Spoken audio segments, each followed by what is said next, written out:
Hello, this is a Taylor 110E. I just purchased this last week at McCabe's Guitars in Santa Monica for my stepbrother. This is a 10-year-old model Taylor 110. I got this also at McCabe's and wanted to get one for my stepbrother since he really loves the way it plays and the way it sounds. So just wanted to do a little comparison here and just preface this discussion with what I've realized as quite an improvement in the Taylor quality and in their approach to woods and construction. So let's get right into this. This is a 2019 model. You can tell because the serial number, let's see if we can get it focused there. There we go. The 2 means it's from the Tecate plant in Mexico. And next number is a 1. That means it's from the 10s. And then 4 digits from the last is the 9. It means it's a 2019. Over here we have same thing. We have the 2 in the beginning, and then the 1, which means it's in the 10s, and then 4 numbers for the end is a 0, so it's a 2010 Taylor 110. And again, this is a 110, and this is an E, which means it has the electronics on it. It has the ES2 system. There's the telltale characteristics of the newer Taylor Expression system. I plugged it in at McCabe's before I purchased the guitar, and it sounded beautiful, just amazing. All right, let's talk about the woods and about how the guitars have evolved over the years. First of all, the wood, yeah, the top is Sitka spruce, and so is mine. You'll notice the color difference. That's as to be expected. As the guitar ages, it darkens, and the sound also deepens, and the timbre becomes richer and more pronounced. So that's to be expected. This guitar sounds young, but it has everything, all the potential that the 10-year-old one has here. It is responsive, it's bright and sparkly like a Taylor, you would expect from a Taylor. It has really good mid-range. Of course, it's a dreadnought, so that would be expected too. And it has really nice punchy lows. It's a loud guitar. It's marketed as a strummer or flat picker guitar. I play both styles, including finger style, and I can tell you that it has beautiful sustain and produces wonderful overtones in the finger style playing genres. So I think it's a great all-around guitar for under $1,000. This one was $823, I believe, at McCabe's. And again, it comes with the expression system, the electronics. So the tone woods, the Sitka spruce top. You'll notice this one has some bear claw in it. That's a term that we acoustic guitar players use to talk about some figuring in the wood. And I don't know, some people say that this makes it sound better, and some, I think the high-end guitar, boutique guitar makers would say that the wood needs to be straight. I would say the verdict is out on that. This is a beautiful sounding guitar, and I like the fingering. I think it makes a nice variety in the way that it looks. This has a little bit of bear claw right here, but it's mostly a straight top, straight grain top. We have on mine, my older Taylor, we have a turquoise, I guess that's called turquoise finger guard or pick guard. And this one is black plastic. They're both plastic, I would imagine. The bridge, yeah, ebony bridge on all Taylors. This one has a wisp of color in it, which I'll talk about in a second. And those are exactly the same. You'll notice the difference in the bridge pins. The 110 comes with plastic bridge pins. I personally like the wood. I think there is a noticeable difference in the sound of the sound based on the mass of the bridge plate, and I think that translates into a little bit of a cleaner contact with the soundboard. These are, I know we're probably splitting hairs here, but if you're a tone freak like me, we notice those things. I'm going to go ahead and set up my brother's guitars with these bridge pins and then buy a new pair for me because I forgot to get them from order them from Taylor before I did this video. Micarta on the saddle. This saddle is wave compensated. It's backwards over here. It's backward compensated, then forward, and then backwards on the B string. So it's got a true wave all the way through, and then forward on the high E. I also have some compensation in my saddle, although this is actually a bone saddle. I put in there also for a little bit increase in the amount of contact to the bridge plate. I think there's makes a difference in the sound. But I'm not going to change this saddle out because I just like the way it's compensated, and I don't want to mess with it. It really does sound good right now. If you are looking for saddles and bridge pins and those types of guitar parts, Bob Colossi has a website, and you just give him a phone call, you give him your guitar model, and he sends you out the exact part that you need and makes recommendations based on your guitar. And he also sends you out an instruction page to follow exactly, and you can set up your guitars yourself with some really nice materials, bridge pins, saddles, and he sells other parts for acoustic guitars. Bob Colossi, he has a website.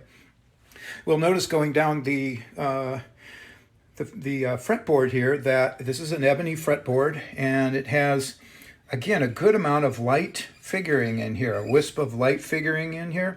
Several years ago, Taylor changed their approach to harvesting the ebony, and they do not discard the wood that isn't completely black.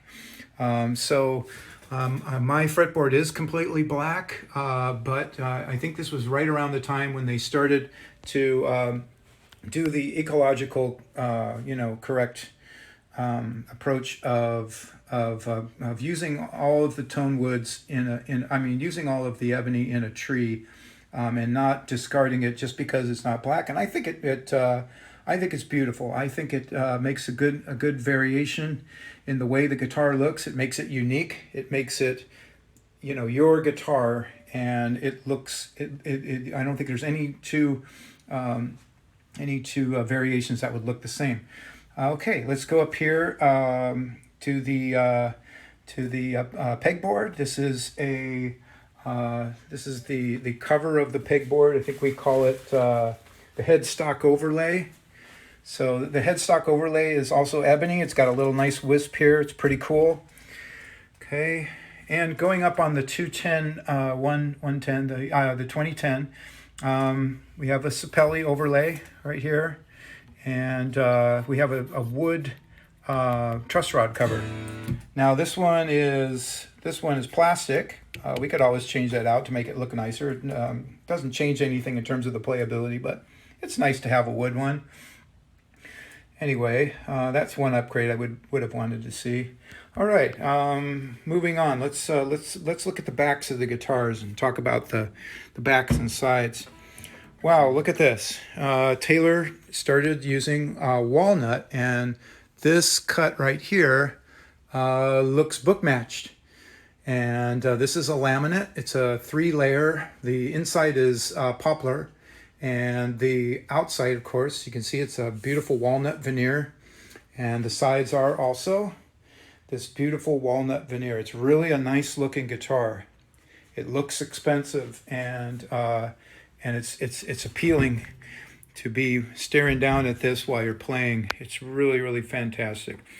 And then, of course, the inside of the back and sides is Sapelli. So they do a triple layer there, according to their website. So on the inside, they're identical, and then I'll show you what I mean by that. On the 2010, we have a Sapelli back and sides.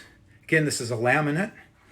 Okay, and then on the inside, it's also Sapelli. So these are a 3-layered laminate. You're not going to get a solid wood guitar at this price level, but you are certainly going to get a quality Taylor guitar. And if you're a real tone freak and you got a lot of money, then go for the solid woods in the higher series of Taylor.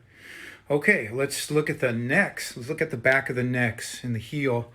Looks like on the heel we have probably what this could be. This could be a binding, plastic binding. I'm not sure. Could be ebony. And then we're looking at the 2010 here.